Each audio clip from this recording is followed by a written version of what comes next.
রাজনীতি মানে ক্ষমতা, প্রভাব আর সাফল্যের গল্প। এটাই আমরা শুনে এসেছি, কিন্তু কিছু জীবন আছে যাদের ইতিহাস ক্ষমতার চেয়েও বেশি বেদনার।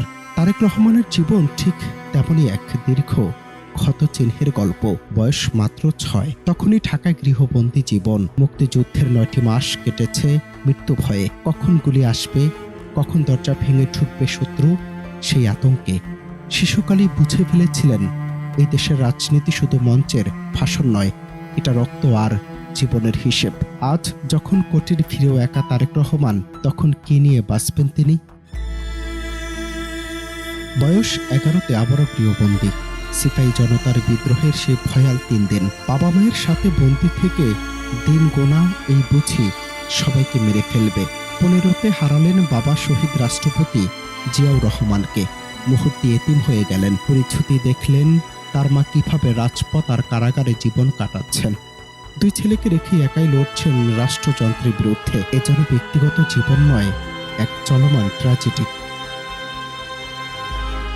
40 পেরোতেই নেমে এলো সবচেয়ে অন্ধকার সময়। নিজে, ভাই, মা, পুরো পরিবার কারাবন্দী। নির্যাতনে ভাঙল তার মেরুদণ্ডের হাড়। ছোট ভাই আরাফাত রহমান কোকুকে ধীরে ধীরে ঠেলে দেয়া হলো মৃত্যুর দিকে। চিকিৎসার জন্য নিজে গেলেন লন্ডনে, ভাই মালয়েশিয়ায়। তিনি ফিরলেন, ভাই আর ফিরলেন না।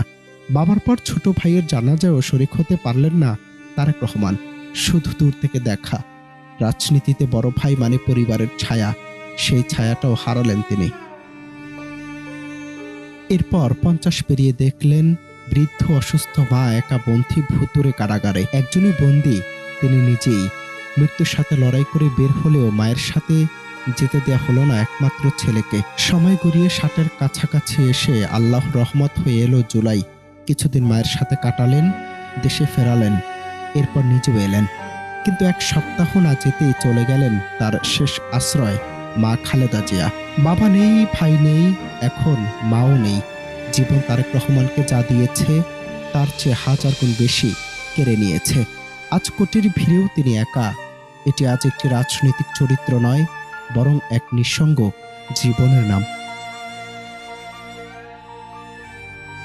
অনন্ত হাসান মাসুদ, বাংলা টিভি।